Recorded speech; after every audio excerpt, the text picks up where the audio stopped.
기요사키의 섬뜩한 경고라. 금값 반토막 납니다. 일단 X에 올린 내용을 한번 보시죠. 금값이 높은 확률로 온스당 1200달러 아래로 추락할 것이라고 이야기했습니다. 이야, 여러분 진짜 놀랄 일 아니에요? 진짜 놀랄 일이죠. 아니 금값이 지금까지 로버트 기요사키는요, 금값이 오른다 금 사라 이렇게 얘기했고요. 예, 당시에 말입니다. 작년 10월만 하더라도 뭐 2100달러가 됐는데 3700달러까지도 올라갈 거다 이렇게까지도 이야기를 했거든요. 금을 사는 게 최고다 이렇게 계속 강조해 왔습니다. 그런데 이 로버트 기요사키가 변심을 했어요. 왜 이렇게 변심을 했을까? 그렇게 생각할 만큼 의외인데 이렇게 생각을 하게 됩니다. 지금 금값이 보면 현재는요, 2024년 2월 16일 현재 트로이 온스당 2024.1달러까지 가고 있습니다. 좀 떨어지긴 해요. 2023년 12월 28일에 2083.5달러까지 갔었고요. 12월 1일에는 2089.7달러까지 갔었거든요. 그러던 것이 지금 주춤주춤하는 것은 사실이에요. 그런데 이게 로버트 기요사키가 이런 말을 쓰니까 시장에서도요 관심을 가지는 거예요. 그동안 말입니다. 비트코인 올라간다. 은값 올라간다. 또 금값 많이 올라가니까 이거 빨리 사야 된다. 안 사면 그만큼 손해본다. 이렇게 계속 주장을 해왔잖아요. 그렇기 때문에 더 관심을 가질 수밖에 없습니다. 그런데 말입니다. 왜 부자 아빠 가난한 아빠의 저자 로버트 기요사키는요, 금값이 반토막 난다는 아주 섬뜩한 경고를 하고 있을까요? 저는 여기에 반드시 말입니다. 한 번쯤 우리가 생각해 봐야 된다. 저는 그렇게 생각합니다. 일반적으로 로버트 기요사키는요, 금값이 반토막 난다고 하는 이유, 이것 때문입니다. 미국의 기준금리, 생각했던 것보다가 기준금리 인하가 안 빠를 것 같거든요. 미국의 경제가 나홀로 호황이라고 할 정도로 좋잖아요.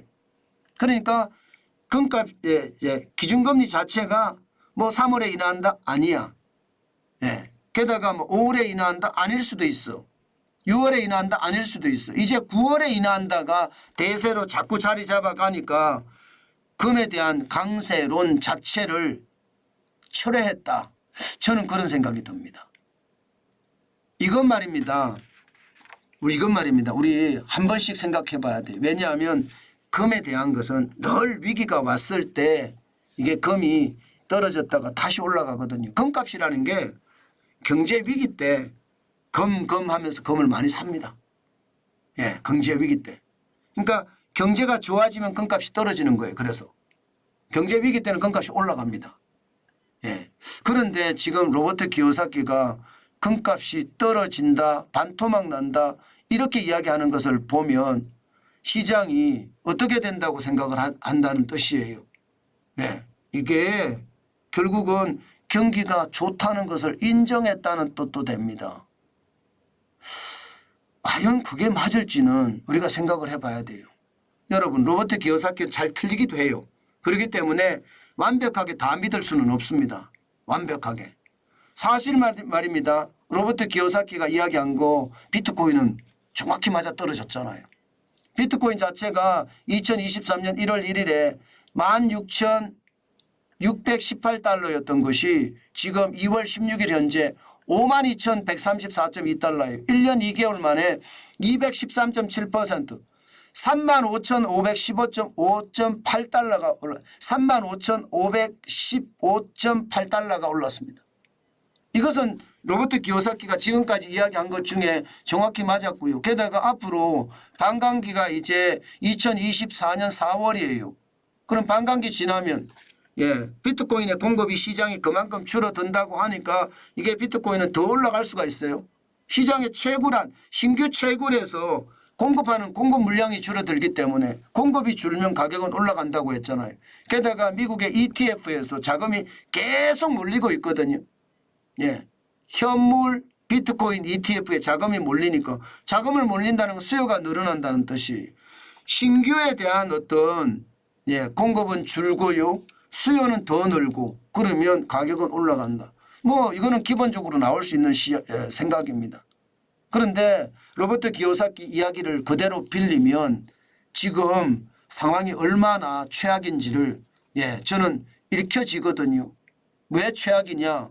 비트코인은 분명히 갈 수가 있는데 금리가 더 뒤로 간다고 하니까 금값이 최악이 된다는 거 말입니다. 저는 이런 것을 보면서요. 도대체 우리가 어디까지 믿어야 되고 어디까지 믿지 말아야 될 것이냐 이런 생각을 진짜 많이 해봅니다. 그런데 중요한 것은요. 아무리 경제 구루라고 하더라도 뭐 엄청난 위대한 학자라고 하더라도 또 어마어마한 투자자라고 하더라도요. 경제 상황을 다 맞출 수는 없습니다. 절대로 못 맞춥니다. 신의 영역이라고 이야기할 정도로 경제 상황은요. 예측하기가 굉장히 어렵습니다. 그렇기 때문에 진짜 조심하셔야 돼요. 그만큼 말입니다. 신의 영역을 통제하는 자체가 어렵다는 뜻이에요. 그러면 로버트 기요사키 이야기는 어느 정도 믿을 것인가? 저는 여러분 반드시 참고해야 되는 내용이라고 생각합니다. 부자 아빠 가난한 아빠를 써서 뭐 책이 베스트셀러가 되면서 뭐 책 인쇄로 많이 벌었다. 세계적인 베스트셀러였거든요. 그래서 책 인쇄로 많이 벌었다 이야기하지만 투자에 대한 이야기도 근래에 들어서서는 지금 많이 맞췄는 것으로 저는 느껴지거든요. 그렇기 때문에 한 번쯤 경각심을 가지고 보는 것 필요하다. 저는 그렇게 생각합니다. 그렇지만 뭐 말했던 것처럼 금값이 반값으로 떨어진다. 반토막이 난다. 이렇게까지 이야기하는 것은 충격적이죠. 반드시 말입니다. 여러분. 참고를 하시고 금에 대한 투자는요. 저는 늘 그렇게 생각합니다. 경기가 좋을 때 금을 산다. 그죠? 내가 여유가 있으면 경기가 좋을 때는 금을 삽니다. 금값이 떨어져 있으니까. 그리고 경기가 나쁠 때는 금을 판다가 핵심입니다. 왜? 금값이 많이 올라가니까. 그런 식의 어떤 금에 대한 투자 방법은 정해야 된다. 그 말씀 제가 꼭 드리고 싶습니다. 지금 보시다시피 경기가 나쁠 때 오일 쇼크 때도 경기가 좋을 때 사놓고 경기가 나쁠 때 팔면 엄청나게 올라가잖아요. 트라이온스당 102.8달러가 847달러가 됐으니까. 글로벌 금융위기 때도 마찬가지입니다. 705달러가 1876.9달러까지 올라갔잖아요. 이게 마찬가지로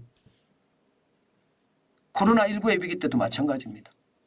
2018년 9월 27일에 트로이온스당 1187.4달러가 2069.4달러까지 갔잖아요. 그렇기 때문에 여러분 시장에 잘 나갈 때 금을 사고요. 위기 때 판다. 그렇게 생각하시면 되고요. 위기 때 그 금 팔아서 주식 분노에 매수한다. 이렇게 생각하면 저는 그렇게 크게 틀리지 않는 방법이다. 이렇게 생각합니다. 뭐 우리가 귀담아 듣고 당장 말입니다. 금을 팔러 달려가고 그럴 일은 아니라고 생각을 하지만 로버트 기요사키의 이야기는 한 번쯤 우리가 참고하는 정도는 되겠다. 그렇게 여러분에게 강조합니다.